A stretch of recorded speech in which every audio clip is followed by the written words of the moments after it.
If you stroll through the heart of Barcelona and find yourself at the intersection of Carrer de Mallorca and Carrer de la Marina, you'll encounter a breathtaking sight, the majestic, yet unfinished, Sagrada Familia. Do you know when its construction began? Astonishingly, it started in 1882 and remains incomplete. This isn't just any church, it's an architectural masterpiece with 18 spires, the tallest destined to reach 172.5 meters, piercing the sky.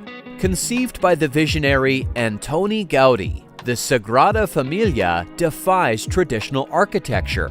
But why has this monumental project taken over 140 years to build? And what historical challenges have shaped its epic journey? Our story begins in the late 19th century with a man named Josep Maria Boccabella, a humble book merchant with a big dream. Inspired by a trip to Italy, Boccabella envisioned a grand basilica that would stand as a beacon of faith. In 1882, the first stone was laid, marking the beginning of an extraordinary journey. Initially, the project was led by architect Francisco de Paula del Villar. His plans were impressive but traditional, reflecting the Gothic revival style popular at the time.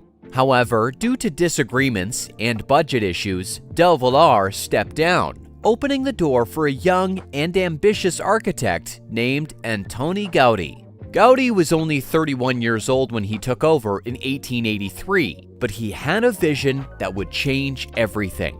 He didn't just see a church, he envisioned a living, breathing monument that would merge nature, faith, and art. His designs were groundbreaking, full of organic shapes and intricate details inspired by the natural world.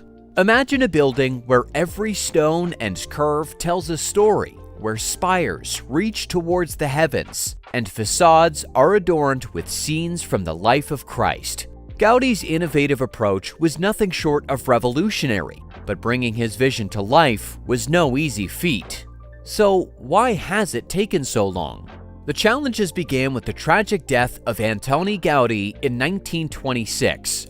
At the time of his death, the basilica was only between 15 and 25% complete. This sudden loss left the project without its visionary leader, causing significant delays.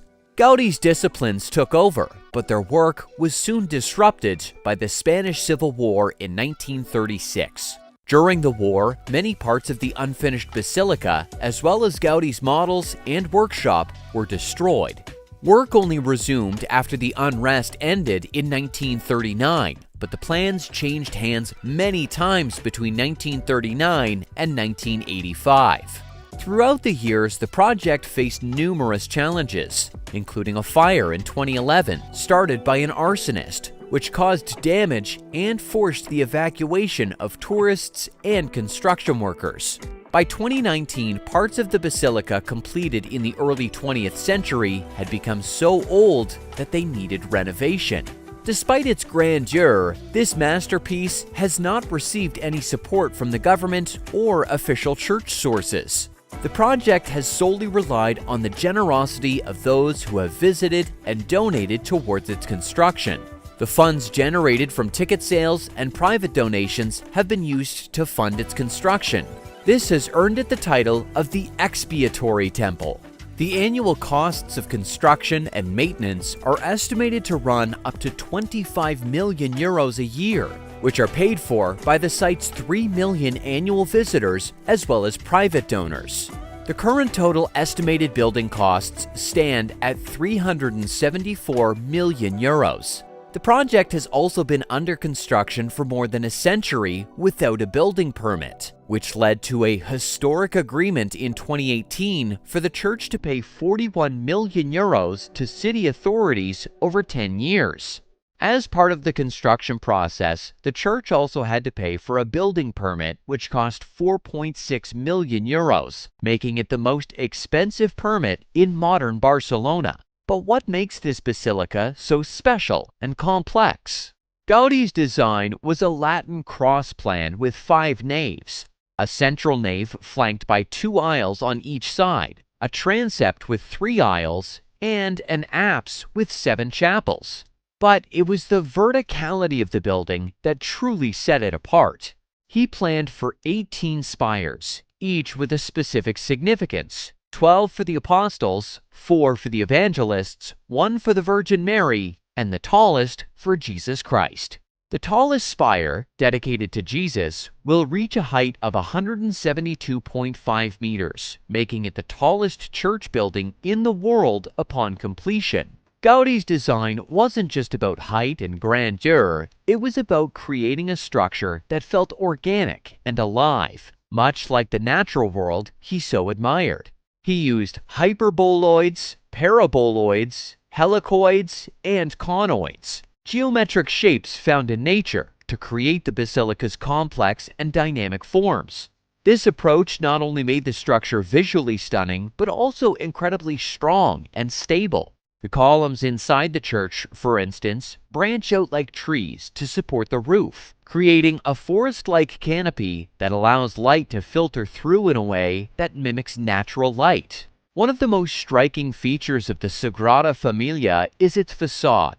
Each of the 3 main facades, the Nativity, the Passion, and the Glory, tells a different part of Christ's life. Inside the basilica, Gaudí's love for light and color comes to life. He designed large stained glass windows to bathe the interior in vibrant hues, creating an ever-changing palette as the sun moves across the sky. But Gaudí's genius wasn't just in his artistic vision. His engineering solutions were ahead of their time. For instance, he used inclined columns and ruled surfaces to create a self-supporting structure. This innovative approach meant that the weight of the building was distributed in such a way that it could support itself without the need for external buttresses, which were common in Gothic architecture. The use of different types of stone is another fascinating aspect. Originally, Gaudí used Montjuïc stone from the nearby Montjuïc Hill, but as the quarries closed, builders had to source materials from all over the world. Stones from Scotland, England, France, and even as far as Iran and Brazil have been used to maintain the aesthetic and structural integrity of the basilica. Each stone is carefully chosen to match the color, texture, and durability of the original materials, ensuring a seamless appearance. In terms of structural elements, the basilica's columns are a marvel in themselves. Gaudí designed them with a slight tilt to better support the weight of the roof, mimicking the way trees naturally grow towards the light. The biomimicry not only provides structural strength, but also creates a dynamic and naturalistic interior space. The central columns, which will eventually support the spire of Jesus Christ, are particularly massive, designed to bear immense weight and reach unprecedented heights. The ongoing work on the Glory facade is perhaps the most ambitious part of the project. This facade will be the largest and most elaborate, symbolizing the road to heaven. Its design includes a grand staircase that will lead up to the main entrance, surrounded by a forest of columns and statues representing the 7 deadly sins and 7 heavenly virtues. In recent decades, the construction of the Sagrada Familia has been significantly accelerated by modern technology. Advances in computer-aided design, CAD, and 3D printing have transformed how the basilica is being built. These technologies allow architects to create detailed digital models of the complex structures that Gaudí envisioned. These digital models make it easier to plan and visualize every aspect of the construction process, ensuring that everything is accurate and efficient. 3D printing, in particular, has been a game changer. It allows the creation of precise prototypes and molds, speeding up the construction of intricate details and components that would have taken much longer to craft by hand. Another technological breakthrough is the use of Industry 4.0 systems. These advanced systems use sensors on each building piece to monitor and control the construction process automatically. The sensors check the temperature, hardness, and tension of the steel rods that hold the panels together, ensuring that every piece is assembled correctly.